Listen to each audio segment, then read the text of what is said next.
It's not exactly the same direction. I'd say we took some of the elements from our original release, which was Constance. Some of the darker, like social commentary, etc. We've kind of like just turned up the volume on that. It's a little more gritty and a little harder to take. This project in particular, we're attempting a even more elaborate storytelling device where, if you know the original one, it's a narrative the whole time, different characters in the same story telling the story. We in this have like musical suspense going on that it was very, very awkward right at first when we started doing it, just very hard to maintain. Places where there's a character who's going to kill someone and it's about to happen, or you're finding out that it's happening, the music actually just goes off the rails. It loses metronome and it's really like hard to stomach. I've seen people when we perform it, like when this part comes and we start losing it, they're like, and then something else happens really fast and it goes into it, and then the story changes pace, and so they're like, oh yeah. It's my favorite thing is how uncomfortable we're making people for minuscule little bits of seconds, and then they're really happy when you let it go. It's like deep tissue massage where they're like just killing it, and then they stop and you're like, oh yeah, thank God they're done. It's lots of mostly acoustic instruments, banjos, fiddles, violins. We have accordion and contrabass now. Just orchestral stuff that you would have heard on like classical recordings. And drum sets and like rock as well.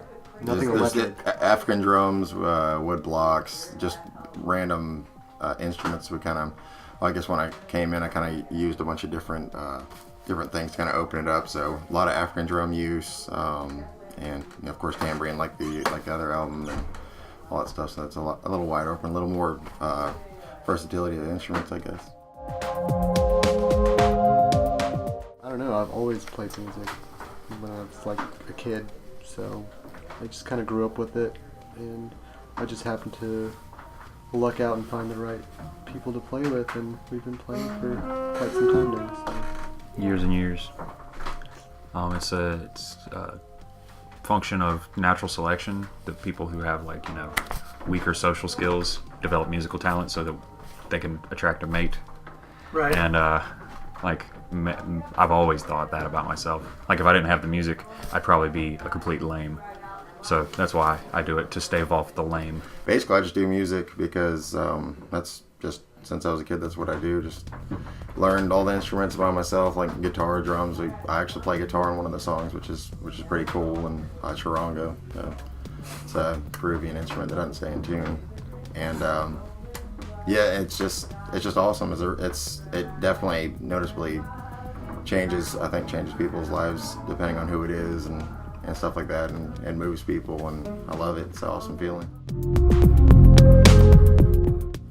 I'm not knocking any other thing, but we've noticed a lot of, at the time, this is 2008 or something, there was a lot of all these songs that are just talking about how horrible something is. I'm not going to give you specifics, so nobody's going to hear a band that I want to knock, so I'm not going to do that. There's lots of just songs that are about how terrible a breakup is or anything, and that's really heartfelt pain, but it's really universal, and it's always going on. You always hear that kind of thing. And what we were trying to do is tell a similar story about personal pain, but completely change all the characters, make it so far removed from your actual reality that you're living in that it's like watching a movie instead of listening to a love song or a jilted lover song or anything like that. It's just supposed to transport you. That's the idea anyway. That's what we're trying to do. That's why it's all period. Like this story takes place in the 40s, so the stuff is all, you hear horns going on, they're tracking horns upstairs right now. It's all that kind of vibe, and we're trying to capture it like that. And we break the rules some, but not too much. There's rules to it, and we don't usually follow them. Adam and I were just talking about yesterday, and it's crazy because there's a lot of ones that we all just big ones that we all love. Anything that's examples like Led Zeppelin, I love Fleetwood Mac. We all like stuff like that. We play some of those like at weddings if we do like covers or something like that. For the fun stuff. For the fun stuff. Bunch of Beatles stuff. There's a whole bunch of Beatles stuff. Bunch of Beatles. Can't get away from them. Though. But yeah, there's styles within us that some of us can't stand it. Like, and we can't stand each other's styles. But the thing is, how they come together insane how natural it is because we I'll give you 3 examples about that right now.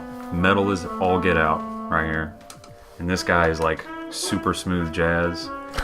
And metal. I like country music to a default most of the time, like old 40s country music. Dolly Parton's one of my very favorites in the world, and those are things that we get to slip in very, very sporadically to the sound of the band.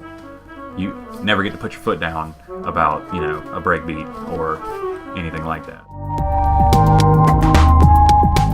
Songwriting is a lot of like just basically feelings, emotions, stuff. Some of it's stuff you've been through. Like for me, I anything that I go through a situation, I can somehow just sit down and play guitar, and I play what I feel like. I have a familiar layout of like an area that I want to play on a guitar or something like that, or it doesn't necessarily have to be on a guitar, even like drums, and it really is about feeling. I'm sure you could agree with that.